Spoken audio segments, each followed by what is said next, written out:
जिला हालचाल आज रही केन्दुझर जिला तथ्य देइचंती आम केन्दुझर संवाददाता मानस रंजन त्रिपाठी उपस्थापन मु सत्यव्रत बेहुरा। राज्य सरकार एक वर्ष पूर्ति उपलक्षे महिला और शिशु कल्याण विभाग द्वारा कटक बालीजात्रा पड़ियाठारे राज्यस्तरीय नारी शक्ति समावेश में मुख्यमंत्री मोहन चरण माझी और उपमुख्यमंत्री प्रभाती परिड़ा उपस्थित विभिन्न क्षेत्र में उत्कर्षता प्रतिपादन करी नारी सशक्तिकरण उदाहरण पलटिथिबा महिला माननकु संबर्धित करा जायतिला। एथिरे केन्दुझर जिला सदर ब्लॉक अंतर्गत मैदानकेल पंचायतर सुमती मुंडारी सफल लक्ष्यपति दीदी हिसाब से संबर्धित होइछंती। माँ दुर्गा स्वयं सहायक गोष्ठीर सदस्या थिबा श्रीमती मुंडारी पनीपरिबा चाष, कुकुड़ा पालन, बतक पालन एवं दुग्ध चाष भली विभिन्न अर्थ उपार्जनकारी कार्य सामिल होई स्वावलंबी होई परिछंती।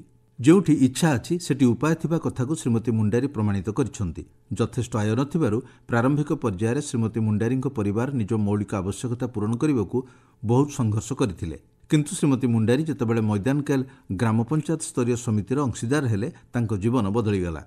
4 लाख टंका बैंक ऋण समेत 50,000 टंकार सीआईएफ पाइबा परे कुकुड़ा और बतक पालन, पनीपरिबा चाष और गोदुग्ध उत्पादन करी वर्तमान से यही समस्त कार्यकलापुर वार्षिक 1,64,000 टंका आय करिपारुछंती एवं परिवार प्रतिपोषण में गर्व सहकार निज अवदान रखिपारुछंती। केन्दुझर जिलार आराध्य देवता प्रभु श्री बलदेवजी पवित्र घोषयात्रा शांति श्रृंखलार सह संपन्न होइछि। वर्षा सत्वे रथयात्रा रे जय जगन्नाथ ध्वनि लक्षाधिक भक्त केन्दुझर आराध्य देवता प्रभु श्री बलदेवजी सर्वोच्च नंदीघोष रथ को टाणी नहीं। श्रीजीऊ मानू अपराह 4:30 रथारूढ़ कर केन्दुझर राजा छेरा पहरा करते और अपराह 5:30 रथटଣା आरंभ होता। वर्षा मध्य बड़दाण्डे लक्षाधिक भक्त प्रभु श्री बलदेवजी नंदीघोष रथ को माउसीमा मंदिर जाए टाणी नहीं। रथयात्रा को शांति श्रृंखला संपन्न करने निमंते पुलिस प्रशासन पक्षर व्यापक सुरक्षा बंदोबस्त करा जायतिला। ए संपर्क में केन्दुझर सांसद अनंत नायक कहते सारा पृथ्वी जोटा सब बड़ रथ आ बड़ ठाकुर केन्दुझर तार रथयात्रा। केन्दुझर रथयात्रा निरा रथयात्रा इथिकार आदिम जनजाति सहित प्रभुकर पूरा निबिड़ संतुलन। आदिम जनजाति भूया समाज जुआंगा समाज दौड़ी हाथ में बनइबे आ प्रभु को आज जे सारा संसार को जे टाणुची संसार रथ जे टाणुची ता रथ को आज ये जनजाति समाज दौड़ी रे टणा हो। यही भाया निरा परंपरा आउ कौन स्थान देखा मिले नहीं।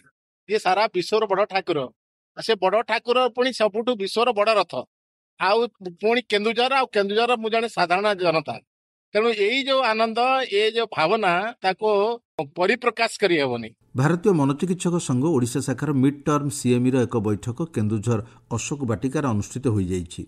मनोचिकित्सा शिक्षा संबंधी यह बैठक में समग्र राज्य 90 जन वरिष्ठ मनोचिकित्सक, मनोविज्ञानविद, मनोविज्ञान विभाग स्नातकोत्तर छात्र छात्री जोग देइथिले। बैठक में मनोविज्ञान शिक्षा क्षेत्र में नूतन ज्ञानकौशल आदिर प्रयोग संपर्क में सूचना प्रदान करा जायतिला। मुख्यतः एसबू ज्ञानकौशल को मनोचिकित्सा क्षेत्र में किभଳି प्रयोग करा जाय परिबो से नहीं सविशेष आलोचना करा जायतिला। आजिर समाज में लोकंकु मानसिक रोग संपर्क अवगत तथा सचेतन कराइबा विषय बैठक में आलोचना होइतिला। एवं मध्य लोकंक मनरे मानसिक रोग को नहीं अनेक भ्रांत धारणा थिबा बेले एहाकु दूर करी किपरि मानसिक रोगी को सचेतन करने सह सठिक रूपे चिकित्सा जोगाई दिया जाय परिबो से नहीं बैठक में मनोचिकित्सक, मनोविज्ञानी और छात्र छात्री मध्य भाव आदान प्रदान करा जायतिला। प्रधानमंत्री नरेंद्र मोदी भुवनेश्वर में ओडिशा सरकार एक वर्ष पूरण उपलक्षे राज्यस्तरीय समारोह में जोगदे ओडिशार सामग्रिक विकास प्रति तांकर प्रतिबद्धता अनुजाई 18,600 कोटी टंकार अधिक मूल्यर बहुविध उन्नयन प्रकल्पर उद्घाटन और शिलान्यास करिसेंति। राज्यर बरपुत्र मानक सम्मानार्थे और सेमानक जश और अवदान को अम्लान रखिबा पई सेमानक जन्मस्थलीर उन्नतीकरण निमंते राज्य सरकार पक्षरु आरंभ करा जायथिबा बरपुत्र ऐतिह्य ग्रामर शुभारंभ करिथिले। ଏହି ପରିପ୍ରେକ୍ଷୀରେ କେନ୍ଦୁଝରର ଗର୍ବ ବିପ୍ଳବୀ ଧରଣୀଧରଙ୍କ ଜନ୍ମସ୍ଥଳୀ କୁସୁମିତାରେ ଏହାର ଭିତ୍ତିପ୍ରସ୍ତର ସ୍ଥାପନ କରାଯାଇଛି। ଅନ୍ତର୍ଜାତୀୟ ଯୋଗ ଦିବସ ଅବସରରେ ସ୍ଥାନୀୟ ହ୍ୟାଣ୍ଡବଲ ଷ୍ଟାଡିୟମଠାରେ ଜିଲ୍ଲା କ୍ରୀଡ଼ା ଓ ଯୁବ ବ୍ୟାପାର ବିଭାଗ ଏବଂ ଜିଲ୍ଲା ପ୍ରଶାସନ ତରଫରୁ ଜିଲ୍ଲାସ୍ତରୀୟ ଯୋଗ ସମାରୋହ ଅନୁଷ୍ଠିତ ହୋଇଯାଇଛି। ଏହି ଅବସରରେ ଜଙ୍ଗଲ, ପରିବେଶ ଓ ଜଳବାୟୁ ପରିବର୍ତ୍ତନ ମନ୍ତ୍ରୀ ଗଣେଶ ରାମ ସିଂ ଖୁଣ୍ଟିଆ ମୁଖ୍ୟ ଅତିଥି ଭାବେ ଯୋଗଦେଇ ସମବେତ ଯୋଗାଭ୍ୟାସ କରିବା ସହିତ ଅନନ୍ୟ ଭାରତୀୟ ପରମ୍ପରା ଯୋଗକୁ ବିଶ୍ୱ ଦରବାରରେ ବିଦିତ କରି ଆନ୍ତର୍ଜାତିକ ସ୍ତରରେ ଏହାର ପ୍ରଚାର ପ୍ରସାର କରିଥିବାରୁ ପ୍ରଧାନମନ୍ତ୍ରୀଙ୍କୁ ଧନ୍ୟବାଦ ଅର୍ପଣ କରିଥିଲେ। ଜିଲ୍ଲା ହାଲଚାଲ ଆଜି ପାଇଁ ଏତିକି। ଆସନ୍ତାକାଲି ଜିଲ୍ଲା ହାଲଚାଲରେ ଶୁଣିବେ ଖୋର୍ଦ୍ଧା ଜିଲ୍ଲା ସମ୍ପର୍କରେ।